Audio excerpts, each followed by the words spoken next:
매일 성경과 함께하는 오늘의 큐티 시간입니다.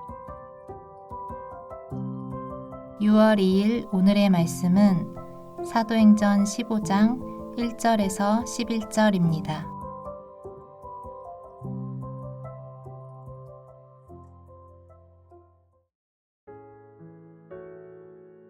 어떤 사람들이 유대로부터 내려와서 형제들을 가르치되 너희가 모세의 법대로 할례를 받지 아니하면 능히 구원을 받지 못하리라 하니 바울 및 바나바와 그들 사이에 적지 아니한 다툼과 변론이 일어난지라. 형제들이 이 문제에 대하여 바울과 바나바 및 그 중에 몇 사람을 예루살렘에 있는 사도와 장로들에게 보내기로 작정하니라.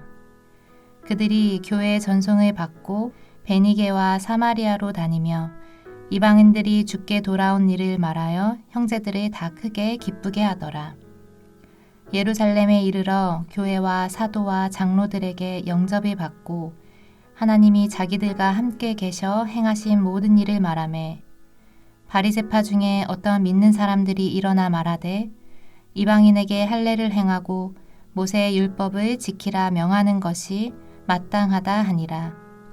사도와 장로들이 이 일을 의논하러 모여 많은 변론이 있은 후에 베드로가 일어나 말하되 형제들아 너희도 알거니와 하나님이 이방인들로 내 입에서 복음의 말씀을 들어 믿게 하시려고 오래전부터 너희 가운데서 나를 택하시고 또 마음을 아시는 하나님이 우리에게와 같이 그들에게도 성령을 주어 증언하시고 믿음으로 그들의 마음을 깨끗이 하사 그들이나 우리나 차별하지 아니하셨느니라.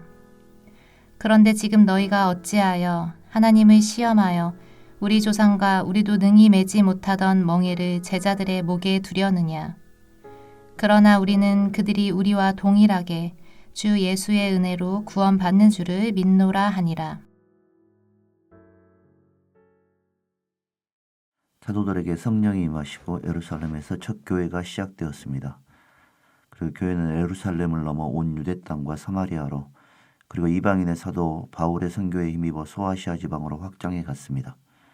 성령의 놀라운 역사였고 순교의 각오로 복음을 전한 선한 일꾼들이 수고한 열매이기도 했습니다.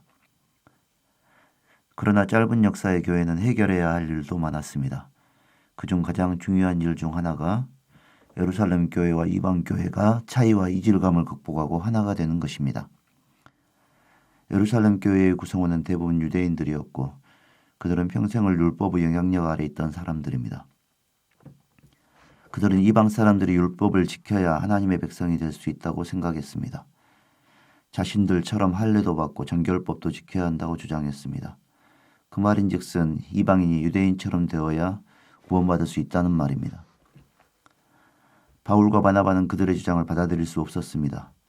그것은 이방 선교를 헛되게 하는 일이고 더 나아가 그리스도의 구원을 헛것으로 만드는 일이었습니다. 또 믿음으로 구원받아 성령의 역사를 경험한 많은 이방인 성도들과 이방 교회가 엄연히 존재하는 현실을 부정하는 것이었습니다. 바울과 바나바가 선교여행을 마치고 안디옥 교회에 있을 때 어떤 사람들이 유대로부터 내려와 모세의 법대로 할례를 받지 않으면 구원을 받지 못한다고 가르쳤습니다. 이들은 예루살렘 교회의 유대인 신자들이었습니다. 이들과 바울과 바나바 사이에 심한 다툼과 변론이 일어났습니다. 둘 다 상대의 견해를 수용할 입장이 아니어서 논쟁이 끝나지 않았습니다. 결국 안디옥 성도들은 바울과 바나바를 예루살렘으로 파송합니다. 안디옥에서 예루살렘까지의 거리는 약 480km입니다. 좋기 한 달 이상 걸리는 먼 여행길입니다. 바울과 바나바는 도중에 베니게와 사마리아에 들러 이방인들이 복음을 듣고 주님께 돌아온 일들을 보고했고 그것도 형제들은 그 일을 다 기쁘게 여겼습니다. 예루살렘 말고는 이방인의 구원에 토를 나는 사람들은 없는 것처럼 보입니다. 하지만 예루살렘 분위기는 사뭇 달랐습니다. 특히 바리새파 출신 성도들이 적극적으로 이방인 성도들이 할례받고 율법을 지켜야 한다고 주장했습니다. 사도들과 장로들이 따로 모이고 이 일을 두고 많은 변론이 이어졌습니다. 그때 베드로가 일어나 온 성도들 앞에서 자신의 경험을 전하며 바울과 바나바의 견해를 지지해 주었습니다. 베드로 자신도 한때는 이방인에게 복음 전하는 일을 꺼려했지만 하나님이 그를 이방인 고넬료에게 보내시고 고넬료와 가족들이 성령 받는 것을 목격하게 하셨습니다. 이로써 하나님이 이방인도 택하셔서 구원하신다는 사실을 깨닫게 되었다고 고백합니다.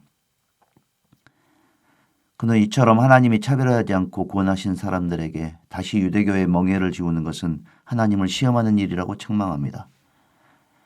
자신들도 그 멍에를 제대로 매지 못해서 대신 그리스도께서 십자가를 지심으로 그들을 구원하신 은혜를 기억하라고 촉구했습니다. 교회가 고백하는 진리는 하늘에서 뚝 떨어진 것이 아닙니다. 말씀을 두고 치열하게 논쟁하고 변론하는 오랜 과정을 통해 정립한 것들입니다. 양보할 수 없는 진리는 목숨 걸고 지켰고 관습과 문화의 차이는 양보하고 인정하며 하나인 복음 안에서 하나된 교회를 지켜왔습니다. 그러므로 다툼과 변론이 부정적인 것은 아닙니다. 아무리 좋은 관계에도 거룩한 모임에도 교회 공동체 안에도 모두 사람 사는 곳이기에 차이가 있고 다름이 있기 마련입니다. 서로 얼굴을 붉히며 논쟁하고 다투는 것 자체가 문제는 아닙니다. 진리를 찾아가고 그 안에서 하나 되기 위해서 번거롭고 불편하지만 논쟁하고 변론하는 시간을 갖는 것은 오히려 교회가 추구해야 할 일입니다. 그러나 서로를 비난하고 시기하고 결국은 분열로 가는 다툼은 피해야 합니다. 오로지 자기 주장을 관철하기 위한 논쟁에 나서지 않도록 조심해야 합니다. 한편 어떤 공동체는 논쟁과 변론 자체를 두려워하기도 합니다. 주로 오래된 공동체가 그런 성향을 보입니다. 다툼과 변론이 없으니 겉으로는 화목하고 평화롭게 보입니다. 그러나 속으로는 다른 생각, 다른 행동을 비하하고 비난하고 혐오합니다. 우리 교회는 어떻습니까? 견해가 엇갈리는 문제가 있을 때 치열하게 논쟁하고 변론하며 일치를 추구해 갈 때 더 생동감 넘치는 건강한 교회를 이룰 수 있을 것입니다. 기도하겠습니다. 사랑의 주님, 저희가 제 주장만 고집하며 각기 제 길로 가지 않고 하나됨을 위한 노력을 포기하지 않게 해주십시오. 서로의 차이를 묵혀두지 않고 때로는 상대의 말을 들어주고 때로는 상대를 설득하는 수고를 감당하게 해주십시오. 예수님의 이름으로 기도합니다. 아멘.